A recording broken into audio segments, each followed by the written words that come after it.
We begin with the latest on the escalating crisis over Ukraine. In the last hour, the U.S. President Joe Biden has announced what he called the first tranche of sanctions against Russia for its incursion in eastern Ukraine. The American action follows a string of punitive measures set out earlier by European leaders.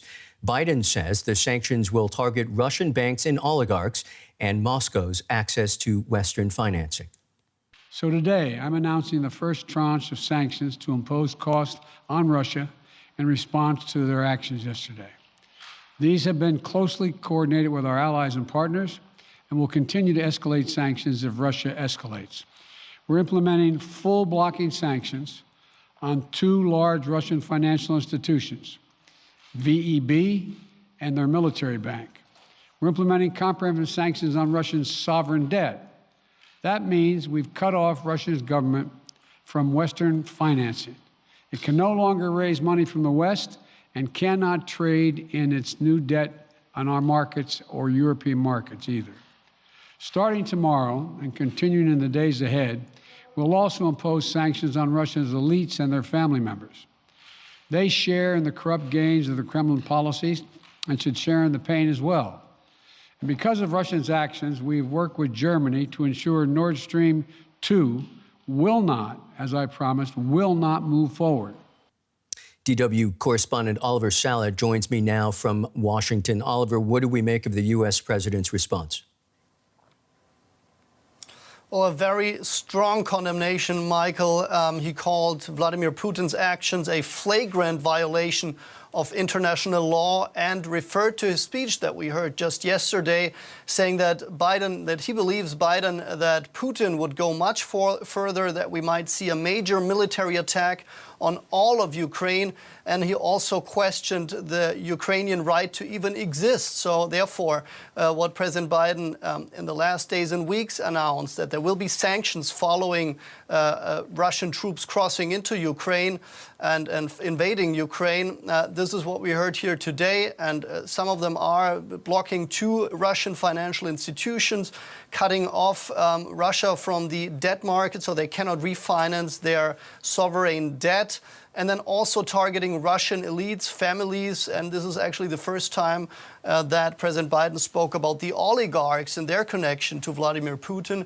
So a first tranche of sanctions, but it's also important to point out here that there will be more and can be more should Vladimir Putin decide to escalate the situation further. What are people saying about how much of an impact these sanctions will really have? Yeah, that's really the big question because, of course, this is not a surprise for Vladimir Putin and for Russia, and they've had a lot of time in thinking about exactly this question. It's certainly a first step. It's a dramatic one. Russia sees now, from the perspective of the White House, that they have to pay a price for their actions. It also leaves the door open for Vladimir Putin because there are more sanctions to come only if Putin decides that he wants to attack Ukraine further, that he wants to move his troops beyond the separatist-controlled areas. So there is still, of course, a chance for him to steer back or to decide for a diplomatic path. But, of course, the U.S. expectation is not as optimistic anymore. The problem is, of course, that Vladimir Putin might have factored all that in already. Oliver, how likely is the U.S. government to launch further measures against Russia? I suppose that has a lot to do with what Russia does. Yeah, that's just right, Michael. It really depends on what's going to happen next. Just keep in mind there will be no military intervention. Ukraine is not a NATO member, so we're talking about further sanctions. And that really depends on the question, will Russia move their troops beyond the separatist-controlled areas? Will it be a full-fledged invasion? Will it move beyond the Donbass? Will Russia attack Kyiv? Will they conquer all of Ukraine? All those questions are circulating right now. But again, no matter what they do, there will be no military actions taken. So certainly the measures that the United States and the NATO partners have are limited.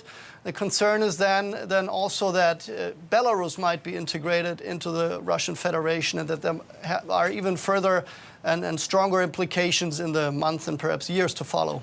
Soviet Union 2.0. DW correspondent Oliver Salat in Washington, D.C. Thank you.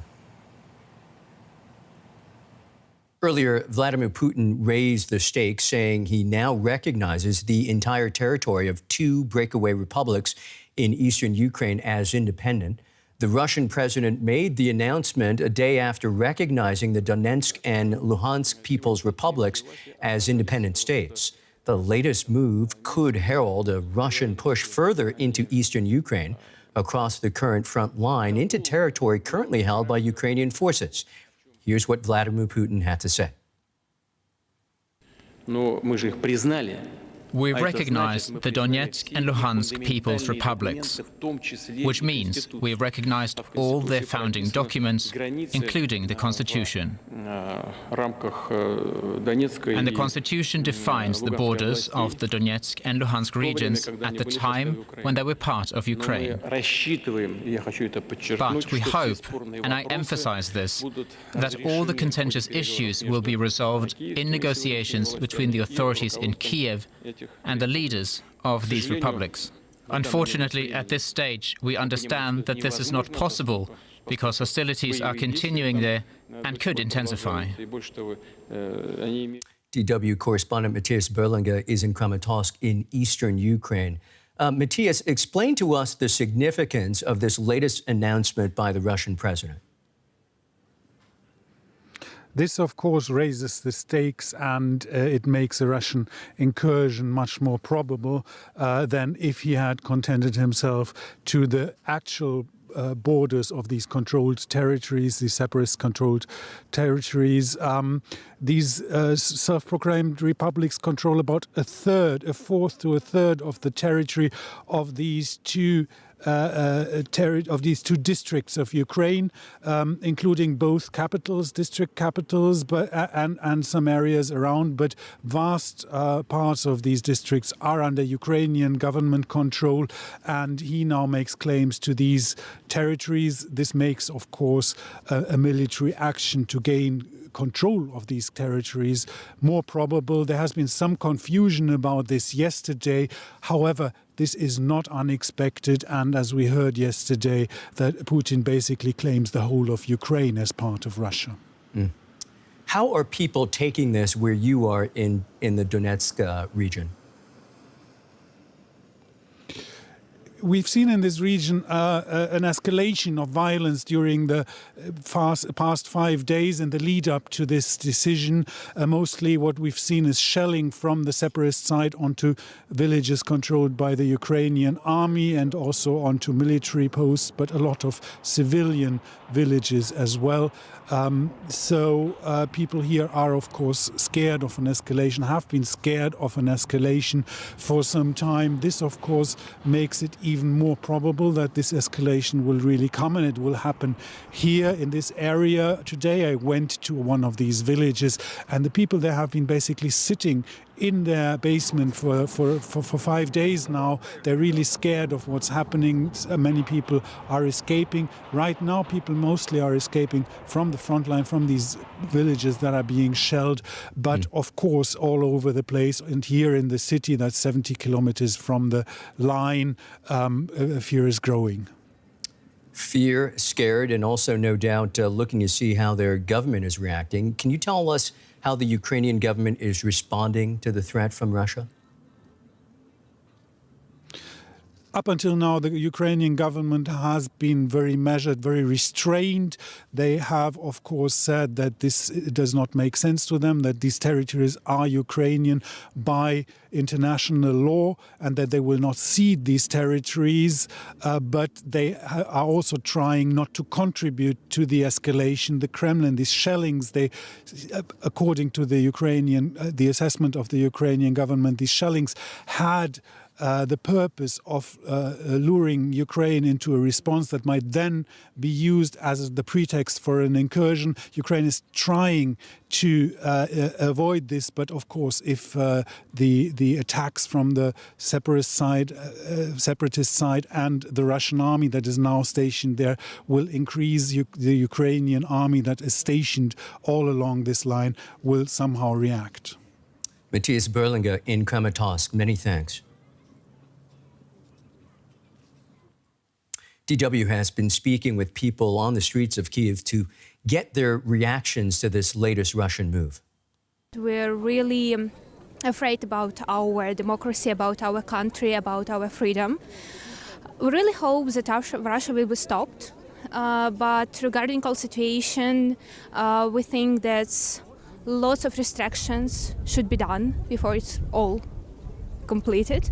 I think we try to show our whole world that we are a really good country and we deserve to be free. So we are living in a hard time for Ukraine, and a lot of people are experiencing fear every day, like going to bed and waking up. We don't know where exactly we're gonna be, like, in danger, like when Kyiv will be like in real danger for us. So I think Ukraine generally protesting every day just by appreciating our culture and history. Like every day is like a fight for us to survive another day, to be in a united country. Anuonce is head of the Ukraine Forum at the foreign policy think tank Chatham House in London and joins us now. Welcome to DW. What was your reaction to Russian President Putin's speech last night, in which he questioned Ukraine's right to statehood? Well, last night's Putin's address to Russian nation was very much in line with his quasi-historical essay he has issued last summer, where he exactly says Ukraine is an artificial state that has been created by these puppet, it's a puppet regime. So basically it's in line of denying Ukraine a statehood, saying it's not a real country. It's quite humiliating for the 1,000-year-old history of Ukraine. And I think that it was, in a way, a quasi-declaration of war on a Ukrainian state. He's essentially saying that Ukraine is not legitimate, and yet at the same time, he is acknowledging, accepting, embracing the existence of these breakaway republics as, in fact, independent states. What do you make of the logic there? Well, the logic is that, of course, Ukraine exists only as an extension of a Russian civilization, and it can only exist as either in full coherence with Russian governance, the Russian autocratic kleptocracy and orthodoxy, or otherwise, if it rebels against these kinds of values, it's a non-Ukraine that is being manipulated by the United States, Poland, Austro-Hungarian, you name it. So Putin basically says, if it's Ukrainians who love Russia, they are true Ukrainians, all other Ukrainians are un-Ukrainians. Do you expect Russia to stop at sending troops into Luhansk and Donetsk?